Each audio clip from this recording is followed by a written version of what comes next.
Bonjour à tous, bienvenue dans cette nouvelle vidéo. Sujet du jour, comment intégrer le SEO et le GEO dans sa phase de conception de site web ou de refonte de site. Et aujourd'hui, pour parler de ce sujet, je suis avec toi, Basile, team leader chez Première Page, expert SEO plutôt orienté technique depuis 2019. Donc aujourd'hui, je vais te poser quelques questions, plusieurs questions, pour avoir ton point de vue et tes tips, tes recommandations sur tout l'aspect technique SEO, en amont, en aval, qu'est-ce qu'il faut faire. Donc je vous propose de démarrer dès maintenant, c'est parti.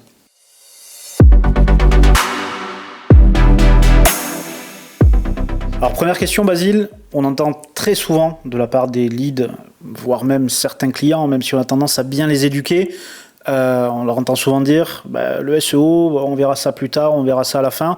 Donc ils passent directement à leur phase de conception ou leur phase de refonte et ils ont tendance à oublier cette phase qui est quand même assez essentielle. Quel est ton point de vue à toi aujourd'hui sur ce sujet ?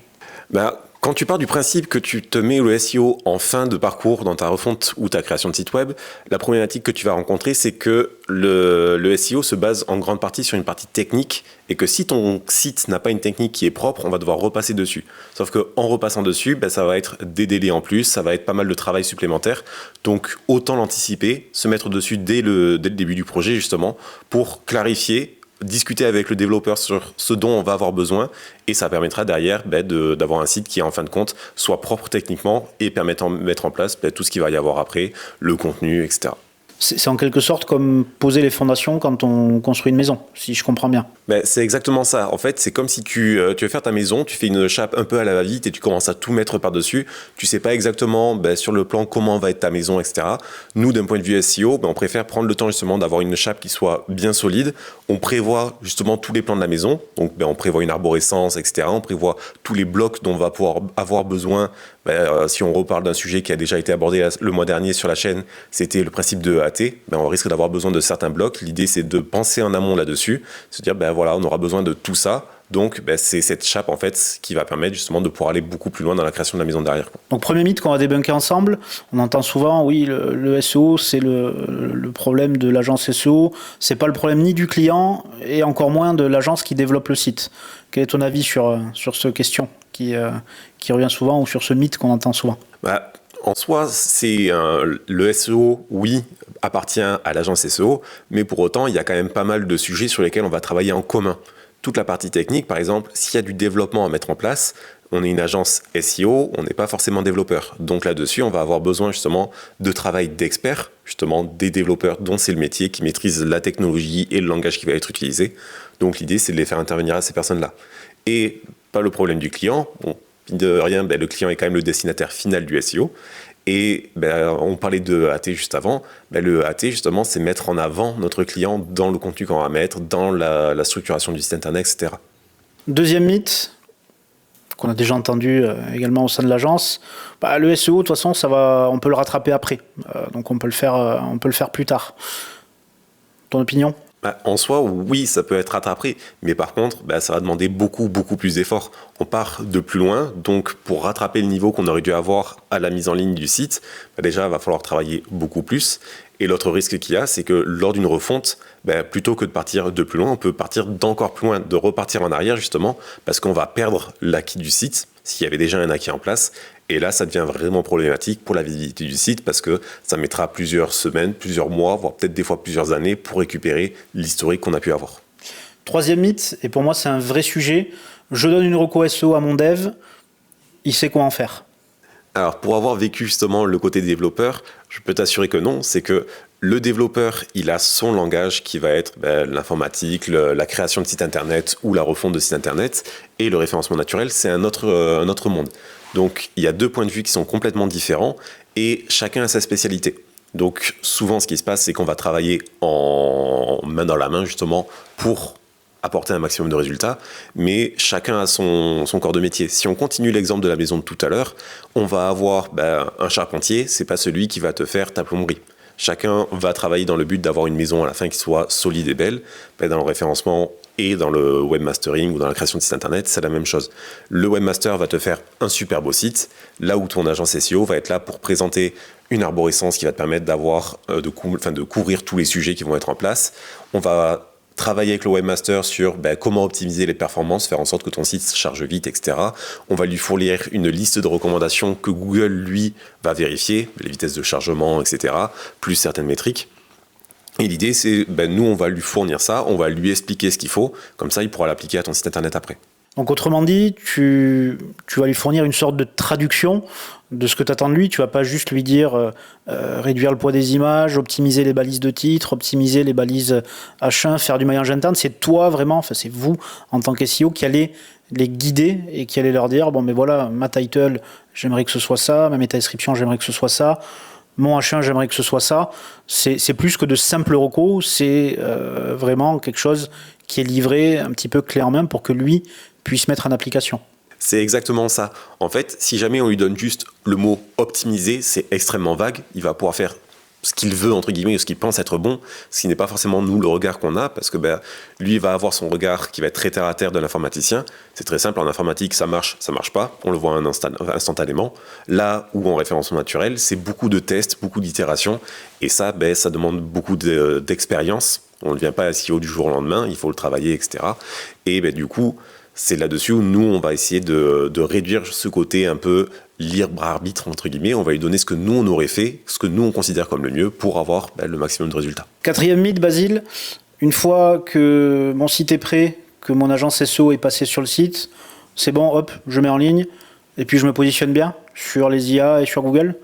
Alors si c'était comme ça, ce serait vraiment génial, mais malheureusement, il y a un peu plus d'action à avoir. Déjà, l'agence SEO, elle a fait un premier boulot sur ton site avant la mise en ligne, mais il y a un autre boulot qu'il faut faire au moment de la mise en ligne, notamment par exemple des redirections sur des anciennes URL qui pouvaient avoir du poids qu'on a pu changer. L'idée, c'est de montrer à Google, cette URL, maintenant, ça a changé, c'est celle-ci. Donc transférer cette importance que la page pouvait avoir. Il y a donc ce plan de redirection, il y a des optimisations de différents fichiers, le robot.txt pour dire quelle page les robots ont le droit de vérifier ou pas. Pas mal de petites modifications comme ça à préparer justement au moment de la mise en ligne. Et après, il y a toute une phase post-mise en ligne. C'est déjà suivre l'impact qu'aura eu la mise en ligne. On a refait le site, c'est super bien, mais c'est voir comment ça évolue. Est-ce qu'on gagne des positions, est-ce qu'on en perd, pour derrière pouvoir s'adapter. Donc il y a une phase de monitoring, il y a derrière une phase justement d'adaptation, on va pouvoir faire évoluer le site, on va toujours retravailler en permanence ce qu'il y a comme existant, et après on peut toujours le faire grossir. On va créer de nouvelles pages, on va compléter des pages qui existaient déjà, on va les challenger ce qui se positionne un peu moins bien, et on va pouvoir de toute façon en continu faire grossir le site et développer la visibilité au maximum. Tu dis on va pouvoir retravailler les choses qu'on a déjà travaillées, mais ça donne pas une impression qu'on refait quelque chose qu'on est censé avoir bien fait déjà, notamment au niveau des contenus? Google est en permanence en train d'évoluer, donc ce que nous on lui propose doit aussi évoluer. Et vu que là par exemple le contenu va s'adapter, on va l'adapter par rapport à ce que les concurrents vont avoir mis, le premier il peut évoluer, peut-être que c'était un moment un concurrent, 3 mois après c'en a un autre, donc là il va falloir s'adapter, voir qu'est-ce que le concurrent a mis en avant en plus, donc c'est s'adapter là-dessus. Donc oui, ce qu'on a pu avoir à un moment, la mise en ligne fonctionnait, mais il ne faut pas s'appuyer sur ses lauriers. Il faut toujours chercher à s'améliorer, à itérer, à faire évoluer pour être toujours le meilleur et pas attendre d'être dépassé par les autres. Donc un premier conseil qu'on pourrait donner à nos auditeurs, ce serait de surveiller les résultats de recherche et de ne pas hésiter à mettre à jour ces contenus de manière régulière, tout en respectant les fameuses normes, on va dire EEAT, pour expertise, expérience, autorité et trust. Je me trompe ? Comme je disais juste avant, c'est que dans le SEO, tu as beaucoup d'itérations. Donc oui, on a mis un contenu en ligne, mais il va falloir le retravailler régulièrement, surtout que dans les critères que Google a et qu'on a pu déjà voir plusieurs fois, un critère qui est très important, c'est la fraîcheur de contenu. Et ça, donc d'un côté EAT, ça va être super important, mais aussi on parle souvent de GEO, et ça c'est un critère pour les IA qui est très important. Savoir qu'une information qu'on va leur donner, elle est à jour, et pas que ça fait 3 ans qu'elle est en ligne, etc. Il faut quand même repasser assez régulièrement sur ces textes, sur ces contenus, sur un peu tout, pour montrer qu'il y a de la fraîcheur, que l'information elle est actuelle, et qu'on est pertinent à en parler. Quel conseil tu pourrais donner toi aujourd'hui, Basile, à un prospect, un client qui a prévu de refaire son site parce qu'en fait, son site il lui plaît pas assez, il convertit pas assez d'après lui, ou il a été prospecté par une agence web pour le refaire en vue d'un meilleur SEO? Vraiment, qu'est-ce que tu lui dirais vraiment de bien regarder et surtout les conseils que tu lui fournirais pour vraiment conserver tout son acquis, si acquis il y a? Pour partir sur une refonte, déjà pour moi le premier truc le plus important c'est déjà savoir qu'est-ce qui fonctionne aujourd'hui. C'est identifier sur ton site internet quelles sont les pages qui se positionnent, sur quels mots-clés elles se positionnent, donc que ce soit sur Google ou sur les IA, bien le cerner pour se dire ces pages-là, il faut absolument que je les reprenne. Je peux les retravailler, mais il va falloir que mon squelette ou mon corps reste le même. Ça c'est le premier truc. Deuxième, c'est se dire comment je vais créer mon site, quelles vont être toutes les pages dont je vais avoir besoin. Donc là, on va créer une arborescence. C'est se dire, toutes les pages que je vais avoir à créer, je vais me les lister et je vais d'ailleurs me dire comment je vais les organiser entre elles. Est-ce qu'il y a des liens de parenté, etc. Ensuite, par rapport à ces pages-là, il va falloir se demander, qu'attend un internaute avec cette page-là? Est-ce qu'il s'attend à avoir une information? Est-ce qu'il veut acheter un produit, etc. Là, on parle d'intention de recherche. Donc, il faut cibler dès le départ. Cette page, je veux qu'elle remonte sur ce mot-clé-là. Et ce mot-clé-là, une personne qui cherche ça, elle veut acheter mon produit. Donc là, il va falloir que je lui propose quelque chose à acheter. Avec des notions de prix, avec des comparaisons, des choses comme ça. Et quels sont les risques, concrètement, à pas anticiper une refonte, surtout une refonte, ou même une création de site web et de pas anticiper l'injection de tous ces basiques SEO dont tu viens de parler d'une partie et également pour la partie géo? Le risque que tu as à ne pas justement anticiper tes besoins SEO lors d'une refonte, c'est tout simplement perdre tout ton acquis. C'est-à-dire que tu pouvais peut-être avoir un trafic avec 1000, 2000, 10 000 visiteurs sur ton site internet et du jour au lendemain, tu refais ton site internet sans prendre en compte justement ce référencement et tu passes à 10 visiteurs. Alors tu as un super site, il est super beau, etc. Mais si personne ne le voit, derrière, personne ne va pouvoir acheter dessus. Et si personne n'achète dessus, pour toi, il n'y a plus d'intérêt à avoir un beau site. D'ailleurs, ça me fait sourire parce qu'à ce sujet, on a récemment eu un prospect qui est devenu client, qui est une office de tourisme qu'on ne va pas nommer expressément, qui est venue nous voir parce qu'elle s'inquiétait de sa baisse de trafic. Et c'est vrai que quand on a réalisé le pré-audit, le plus flagrant, alors il y avait beaucoup de choses qui étaient assez flagrantes, mais le plus flagrant, qui a provoqué vraiment un passage de 50 000 visiteurs par mois, si mes souvenirs sont bons, à peu près 2 ou 3 000 visiteurs par mois, c'était que l'agence avait refait toutes les pages, mais n'en avait redirigé aucune de celles qui avaient vraiment toute la puissance, tout le passif et l'historique. Et c'est vrai que pour le coup, les redirections, ça reste quand même assez fondamental. Évidemment, il n'y a pas que les redirections qui sont importantes. D'après toi, est-ce qu'on peut donner à notre audience une liste de 5 à 10 points vraiment fondamentaux quand on refait son site, à la fois pour être visible en SEO sur Google et en géo sur les moteurs IA? Non, alors si on doit prendre une liste justement de points qui peuvent être importants à vérifier lors d'une refonte de site, déjà on peut citer une arborescence, c'est le point de départ, c'est d'être sûr de reprendre les bonnes pages, etc. S'assurer ensuite de mettre de bonnes redirections en place. Si jamais on enlève des pages, on doit avoir un équivalent et mettre en place ce pont justement du Google pour qu'il transfère ce jeu et cette importance en tout cas. Bien travailler son maillage interne. Donc le lien entre les différentes pages, c'est vraiment le moyen que le robot va avoir de se déplacer. Donc il va falloir l'optimiser au maximum. Penser à ses balises titres.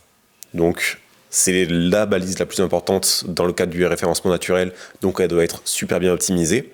Un peu comme la balise métadescription qui va avoir moins d'impact direct sur le positionnement, mais qui va inciter les gens à cliquer et à venir découvrir ce qu'on leur propose. Ensuite, il va falloir penser à l'intention de recherche, comme je disais tout à l'heure, sur qu'est-ce qu'un internaute s'attend à trouver lorsqu'il va chercher mon mot-clé. Et après, si on veut élargir un peu à tout ce qui va être remonté sur les IA, ChatGPT, Perplexity, etc., il va falloir penser à, d'un point de vue technique, tout ce qui va être données structurées. Donc, c'est identifier les éléments qui vont pouvoir être balisés et aider Google, justement, ou les IA à bien les interpréter. On va avoir aussi ce côté EAT, c'est vraiment prouver justement que notre site, c'est pas un site générique qui a été fait par IA, que c'est des vraies personnes derrière, qui a une vraie valeur ajoutée. Et ça, il faut que le site justement transpire ce côté humain derrière. Je rebondis justement sur quelque chose que tu viens de dire, un site fait par IA. Donc c'est vrai qu'on a de plus en plus de prospects qui viennent nous voir, qui nous disent voilà, moi j'ai fait mon site avec Claude, avec ChatGPT, je veux du SEO. Bon, en général, c'est parfois un petit peu trop tard, puisque c'est un petit peu l'objet de cette vidéo, même si c'est rattrapable avec pas mal d'efforts. Toi qui a été développeur, qui l'est toujours un petit peu sur tes heures perdues et qui utilise aussi grandement la partie IA, notamment Claude, dans certains processus, on va dire, de production ou d'optimisation. C'est quoi ton avis sur l'émergence justement de toutes ces personnes qui arrivent sur le marché avec un site qui a été réalisé avec une IA?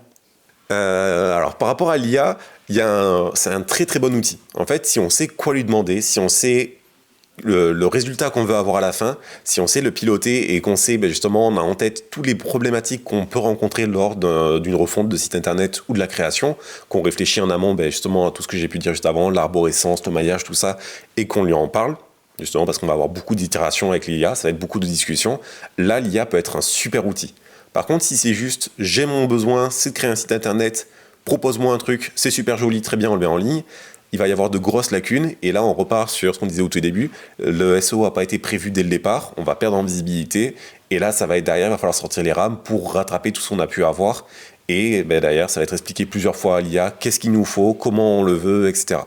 Donc il y a du positif, mais il faut que ce soit très bien utilisé, et bien réfléchi en amont. Donc en conclusion, si vous avez prévu de refaire ou de créer votre site internet, l'idéal, ça reste de faire intervenir votre agence SEO ou votre expert SEO en amont du processus de création ou de refonte pour éviter de payer les pots cassés, de subir des baisses de visibilité drastiques aussi bien sur Google que sur les IA. Et dites-vous une chose, c'est que ça reste un investissement. J'investis dans ma visibilité pour pouvoir y gagner sur le long terme. Et moi, ce que j'ai rajouterais, c'est qu'on a déjà vécu de nombreuses fois des clients qui ne nous mettent pas dans la boucle assez tôt. Et finalement, on se retrouve avec un site qui est en grosse déperdition d'un point de vue visibilité. C'est un gros impact niveau business. Et derrière, pour le rattraper, c'est énormément d'efforts. Ça génère aussi beaucoup de stress pour le client, justement, qui voit son site internet qui fonctionne de moins en moins. Donc, justement, c'est des réflexes qu'il faut avoir dès qu'on commence à penser création, refonte, etc., avant même d'en avoir parlé avec une agence web, c'est de faire intervenir son agence SEO pour commencer à en discuter et se dire ok, le projet on l'a bien abouti, on a déjà ce qu'il nous faut en tête et là on peut partir sur une sélection d'agences.